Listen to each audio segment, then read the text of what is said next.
Buat aku pribadi, sebuah film panjang dengan pace yang lambat itu sebenarnya nggak masalah, asalkan banyak yang diceritakan, banyak yang digambarkan.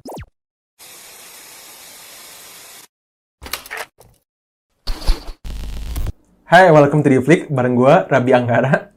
Dan belakang kamera ada Hani aja deh, nggak mau Mirdadat. dalam program Movie Talk. Movie Talk adalah sebuah program di mana gue dan Nani akan membahas satu film yang sudah kita tonton pastinya. Pada video ini kita bahas film apaan? Inang. Inang. Film ini dirilis pada tahun 2022 dengan genre horror, thriller, dan misteri. Film ini disutradarai oleh Fajar Nugros. Film-film beliau itu yang kita nonton, yang baru-baru kita nonton tuh Sleepfall Han ya. Dan kita udah pernah bikin movie talk-nya. Terus yang pernah aku nonton juga Bala si Roy. Terus selanjutnya ada Generasi Micin, si Kevin Anggara. Oh iya. Dan juga filmnya Bang Radit yaitu Cinta Brontosaurus. Kalau Hani? Kalau aku filmnya ya Sleep Call, terus Dignity. Ya, Oh, pokoknya yang Al. Yang kayaknya si Al. Terus Cinta Brontosaurus juga dia ya. Itu dia, beliau. Bajai Bajuri The Movie, Generasi Micin, Refrain, Adriana, ya banyak lah. Mi Universe The World, Melodilan, ya banyak lah. Ya.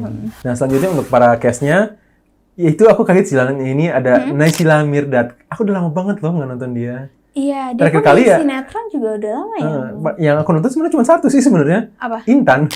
Oh, aku kan nonton dia. Di RCTI pas aku SMP setiap maghrib itu cuma itu doang sih aku nulisnya nih, Intan doang. Iya, dia lebih banyak main sinetron ya. Terus selanjutnya ada Dimas Anggara, ada pemain senior yaitu Rukman Rosadi. Terus untuk yang terakhir yang jadi ibunya itu jadi Lydia Kando. Selanjutnya kita masuk ke segmen Deep Fact.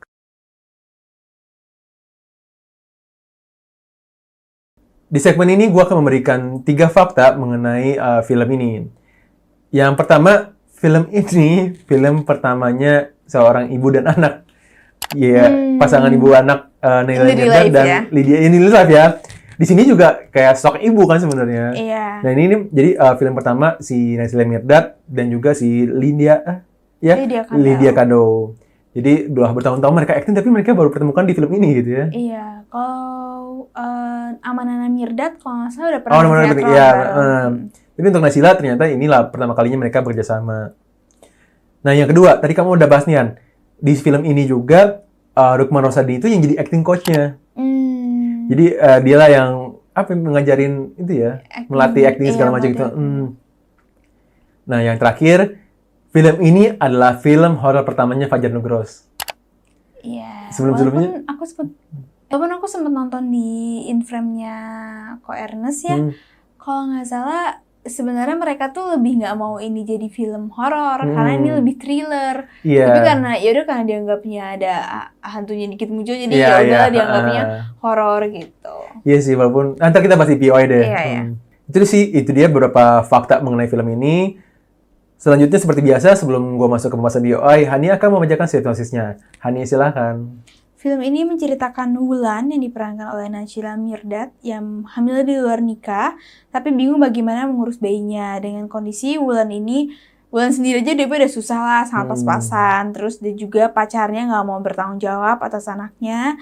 Sampai akhirnya dari grup Facebook, Wulan menemukan pasangan tua yang diperankan oleh Rukman Rosadi dan Lydia Kandau.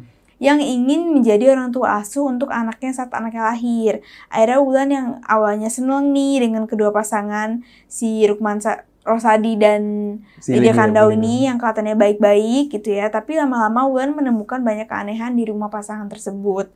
Sampai pasangan tua tersebut mengajak Wulan untuk melakukan ritual agar anaknya sehat dan selamat lah katanya. Nah jadi intinya ada seorang perempuan yang hamil di luar nikah.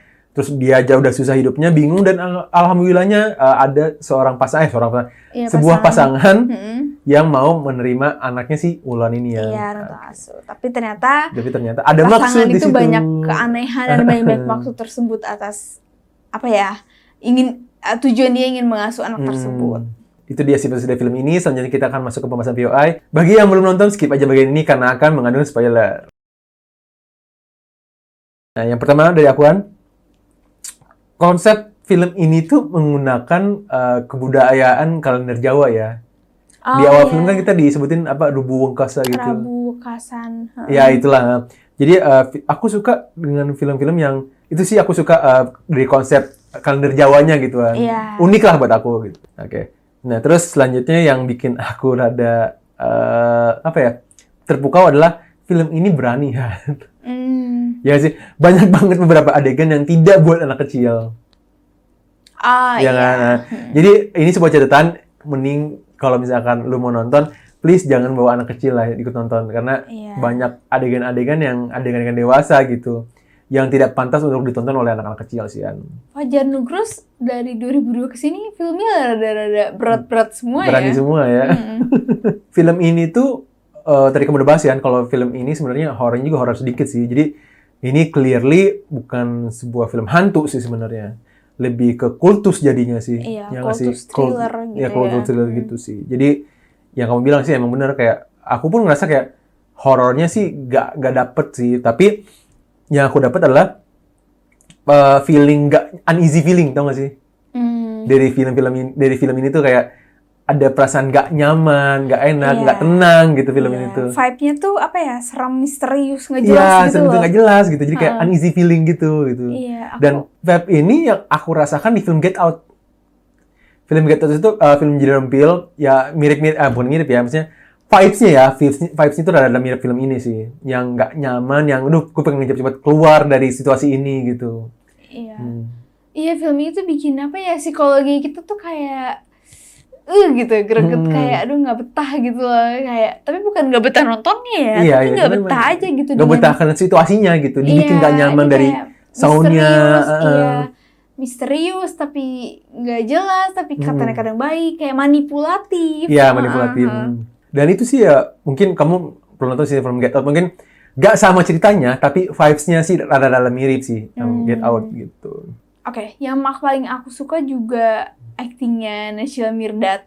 Oke. Kan Naysila Mirdad itu terbiasa sinetron ya. Di sini dia tuh nggak selebay sinetron, tapi dapat gitu emosionalnya dia. Emosionalnya dia tuh dan bahkan sampai viral kan yang kata-kata dia yang dia ngomong jangan bahasa Inggris.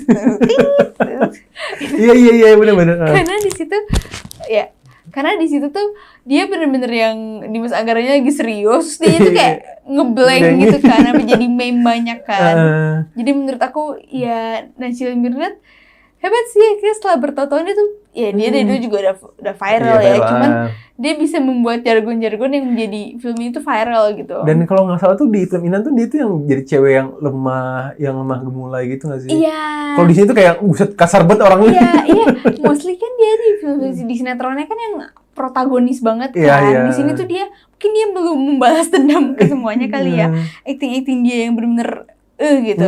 Nah terus kedua juga aktingnya ya Rukman Rosadi yang nggak usah ditanya lah, gitu, beliau karena itu juga emang acting coach gitu luar kan. biasa sih. Nah si Lydia Kandou di sini, Ibu Lydia Kandou tuh aku ngerasanya dia misteri, dia terlihat baik tapi dia misterius gitu loh. Jadi seremnya tuh dapat kalau dari dia ya, aku ngeliat dari kayak kebaikannya dia di film ini gitu, tapi tuh kayak ini orang kok baik ada maksud sendiri nih. Iya, ini orang kayaknya misterius gitu, serem-seremnya dia tuh dapat gitu, benar-benar cocok sih sama Rukman Rosadi gitu ya untuk main. Pas lah sebagai pasangan yang misterius jadinya. Iya, pasangan yang misterius itu sih ya. Ada satu detail momen yang aku ingat dari awal film, yaitu pas si Naysila Mirdadnya itu datang ke rumahnya dari mobil, dia turun nih. Iya. Nah, terus masuk ke rumahnya.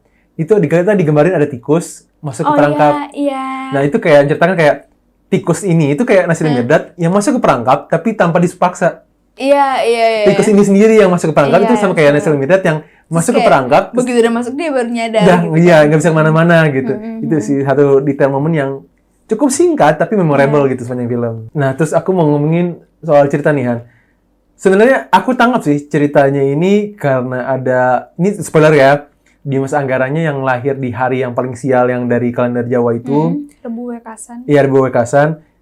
Ini menceritakan sebuah cinta orang tua terhadap anaknya nggak sih? Dengan ini sepanjang masa. Iya gitu, tapi mungkin emang rada serem juga ya, sampai dia obses jadinya. dengan ngorbanin beberapa perempuan hamil gitu.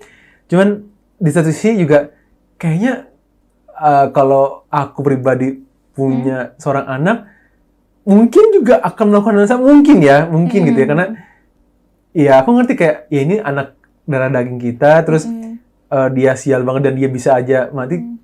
Ya gitu sih, aku suka tuh kayak ada ambigu gitu, kayak aduh bingung juga sih apakah benar atau enggak. Sebenarnya salah, udah pasti salah. Cuman kalau kita lihat dari point of view sebagai orang tua, apakah belum tentu loh kita nggak melakukan hal yang sama gitu. Iya, saya orang tua pasti akan melakukan apapun untuk anaknya lah gitu kan. Iya, mungkin ini film memang relatable di Asia kali ya. Iya. Karena kan memang ya kita juga bisa kalau di Asia kan keluarganya lebih deket gitu kan. Jadi benar-benar rela ya, walaupun ya sih ambigu sih ini. Salah sih. Ibaratnya orang ya mesti kayak membahayakan diri orang itu udah salah gitu. Tapi ya kalau kita lihat dari segi point of view orang tua ya. Tapi ada cerita sisi bagusnya adalah tuh sebegitu besarnya lo cinta orang tua ke kita gitu. Nah itu juga kita digambarin sama sosok orang tuanya yang sebaliknya, yaitu orang tuanya si Naysila Mirdad. Oh iya. Iya, itu sebuah dua keluarga, sebuah dua keluarga dengan dua anak yang berbeda perlakuan gitu. Iya. Naysila Mirdad yang dia jadi seperti ini sekarang itu gara-gara orang tuanya itu yang marah-marah, berantem segala macam, sedangkan sisi Dimas Anggara yang orang tuanya itu adem ayem yang saling menyayangi satu sama lain. Jadi outputnya itu berbeda gitu. Iya, terus juga dari soundnya tuh film ini nggak terlalu banyak. Iya sih, nggak terlalu banyak, bahkan suka ya justru hening gitu ya. Iya, sunyi. Mungkin ini mau buat intimidatifnya kali ya. Iya. Emang sengaja dibikin sunyi gitu. Iya, walaupun pace-nya agak lama dikit sih ya. Lumayan, maksudnya sampai aku aja nungguin ini Dimas Anggara kapan munculnya, kayak udah 1 jaman gitu. Oh, dia baru muncul di sejam setelahnya, setengah cerita lah dia baru muncul gitu. Terakhir dari aku Han, aku lanjutin yang kamu tadi. Kalau aku setuju kalau film ini terlalu panjang, 2 jam lah, 1 jam 55 menit lah. Sebenarnya film panjang itu nggak masalah, tapi yang aku rasa kelemahan di sini tuh pace-nya lambat. Soalnya gini, buat aku pribadi, sebuah film panjang dengan pace yang lambat itu sebenarnya nggak masalah, asalkan banyak yang diceritakan, banyak yang digambarkan. Contohnya yang kita pernah bahas itu yang film Ballerina, pace-nya lambat, tapi banyak yang diceritakan gitu. Iya. Atau kayak Perfect Strangers deh, pace-nya kan lambat. Atau kayak Oppenheimer juga. Ya, itu pace-nya lambat, tapi banyak maksud yang pengen disampaikan ke para penonton. Tapi buat aku di film ini pace-nya lambat, tapi tanpa banyak yang diceritakan gitu. Terlalu banyak hal-hal momen-momen yang mungkin buat kita nggak perlu gitu. Iya. Kayak kita udah tahu nih ada yang salah, ada yang aneh, udah gitu. Harusnya jangan ditambah lagi buat aku ya. Jadi itu yang bikin ngerasa panjang banget ya filmnya, lambat banget ya filmnya gitu sih. Makanya awal ada beberapa momen yang kayak aku duh bosen nontonnya. Iya nggak sih? Karena ada beberapa momen yang kayaknya emang kita udah tahu maksudnya itu menggambarkan sebuah keanehan, menggambarkan sebuah ambigu, menggambarkan sebuah uneasy feeling gitu. Tapi ya itu sih karena terus menerus dibikin gitu, jadi kayak template jadinya. Itu sih yang bikin rada bosen di tengah-tengah gitu. Iya benar. Tapi so far ya ini film unik sih untuk ditonton, maksudnya kayak sesuatu yang beda ya. Mungkin ya kalau lu pernah nonton film Get Out, coba deh lu bandingin sama film ini gitu kan. Kalau aku sebagai nonton Get Out sama film ini, aku merasakan vibes yang mirip sih kan. Intinya mah kalau lu suka dengan film-film yang yang mungkin thriller ini ya. Thriller. Aneh gitu dengan konsep horor yang sedikit. Ada Jawa. Ada Jawa gitu. Mungkin worth it untuk ditonton ya. Dari kamu ada tambahan? Udah situ aja. Oke. By the way kalau mau nonton masih ada di Netflix. Ya masih ada di Netflix ya. Pada saat video ini dipublish, Inang itu baru muncul di Netflix kalau nggak salah ya. Enggak sih, udah lama ya? Lumayan lama sih. Udah lumayan lama. Jadi mungkin buru-buru nonton di Netflix ya. Oke. Sekian dari kita. So we hope you guys enjoy this video. Thanks for watching and see you in the next video.